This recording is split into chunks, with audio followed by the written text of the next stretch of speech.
Good morning, Radhe Radhe বন্ধুরা। সকালের যে সমস্ত কাজ থাকে বাড়ির বউদের আর কি, সে কাজগুলো কমপ্লিট করে স্নান করে বসে পড়েছি চা খেতে। এদিকে আমার ছেলে মেয়েকে নিয়েও চা খেতে বসে পড়েছি।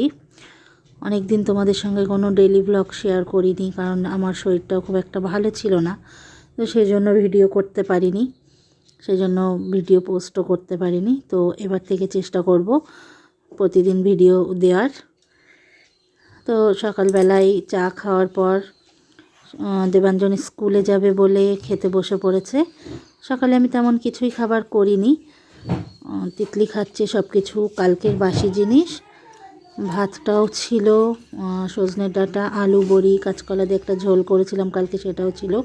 আর দেবাঞ্জনকে দুটো রুটি করে দিয়েছি, ও সুজি দিয়ে খাচ্ছে। আর এটা হচ্ছে ওই স্কুলের টিফিন, ছোট্ট ছোট্ট দুটো রুটি আর একটু আলু ভাজা। তো রুটিটা ছিঁড়ে ছিঁড়ে দিতে হয়, নয়তো ওর ছিঁড়তে অসুবিধা হয়ে যায়।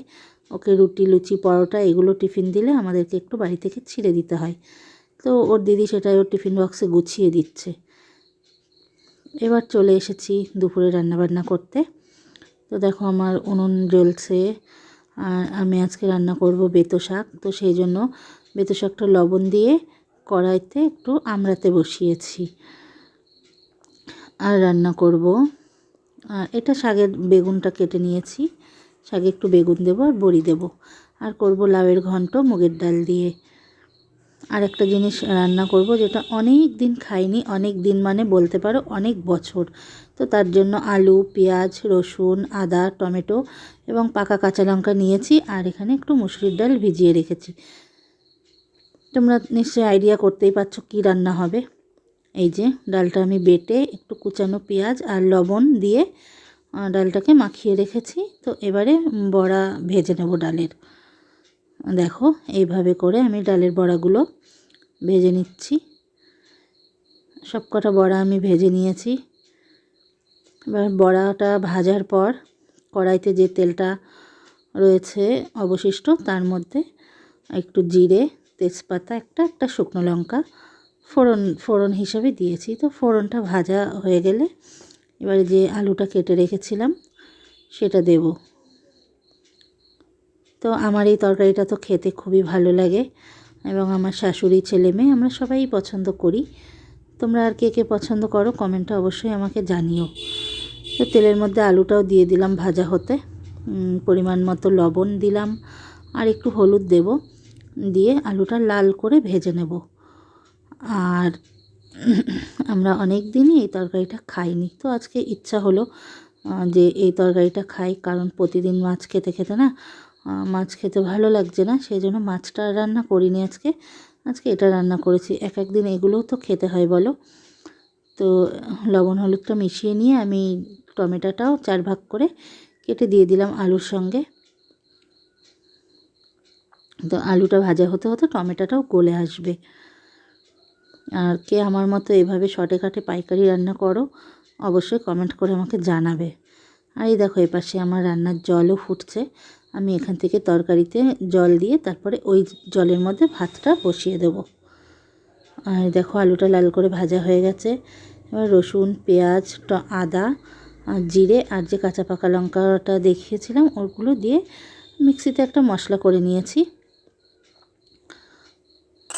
সেই মশলাটাই এই ভাজা আলুর মধ্যে দিয়ে দিলাম। এবারে দেব পরিমাণ মতো লবণ, পরিমাণ মতো হলুদ দেব, আর টেস্ট ব্যালেন্সের জন্য সামান্য একটু চিনি আমি প্রতি রান্নাতেই দিই। তাই বলে এটা ভেবো না যে মাংসতেও দিই, মাংসতে চিনিটা অ্যাভয়েড করি। তো এবারে মশলাটা খুব ভালো করে কষিয়ে নেব। আমাদের মা কাকিদের কাছ থেকে শুনেছি মশলা কষানো যত ভালো হবে রান্নায় স্বাদ তত ভালো হবে। তো সেই পদ্ধতি অনুসরণ করার চেষ্টা করি। তো দেখো আমি এইভাবে করে মশলাটা কষিয়ে নিয়েছি।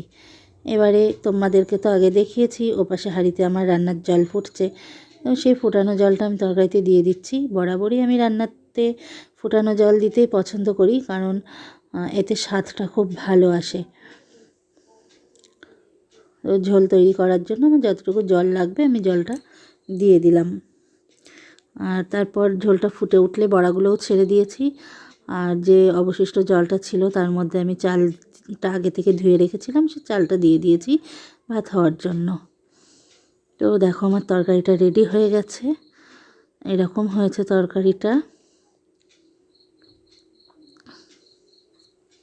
তো কেমন হয়েছে বন্ধুরা অবশ্যই বলো। তারপরে আমি শাশুড়ি ভাতটা গুছিয়ে নিলাম।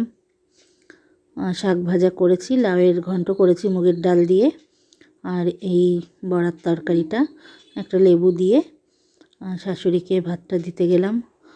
উনি একটু অসুস্থ, তো শুয়েছিল, ওনাকে ডেকে আমি ভাতটা দিলাম, উনি উঠে খেয়ে নেবে। এবারে চলে এসেছি দেবাঞ্জনের ভাত বাড়তে, মানে দেবাঞ্জনকেও দেব, তিতলিকেও দেব, দুজনকেই ভাতটা দেব খেতে।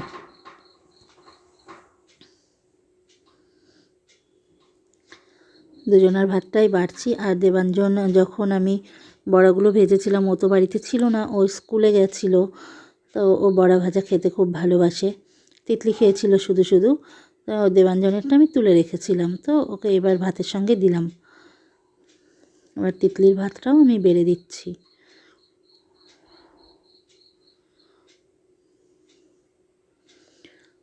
আজকে আমার দেবাঞ্জনকে খাইয়ে দিতে হবে, কারণ ও স্কুল থেকে এসেছে তখন প্রায় 2:40 বাজে, আর 3টের সময় ওকে বাড়িতে স্যার আসবে পড়াতে, তো সেই জন্য আমাকে খাইয়ে দিতে হবে, নয়তো ও খুব আস্তে আস্তে খায়, ও সময়ের মধ্যে খাওয়া শেষ করতে পারবে না, তো সেই জন্য আমি খাইয়ে দেব। তো তিতলির ভাতটাও বাড়া হয়ে গেল। এবারে শাক ভাজাটা দেব। আমি শাকটা বড়ি আর বেগুন দিয়ে ভেজেছি।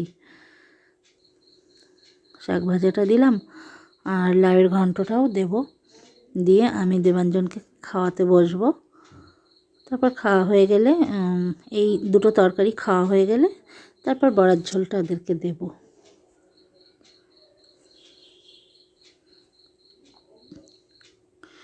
তো অনেক দিন আমি কোনো ভিডিও পোস্ট করতে পারিনি, কারণ আমার শরীরটা খুব একটা ভালো ছিল না। এখন থেকে চেষ্টা করব তোমাদের সঙ্গে প্রতিদিনের আমার যে প্রতিদিনের কাজ সেটা ডেলি ব্লগ হিসাবে শেয়ার করার। আশা করব সবাই আমার পাশে থাকবে। তো আমি দেবাঞ্জনকে খাইয়ে দিচ্ছি।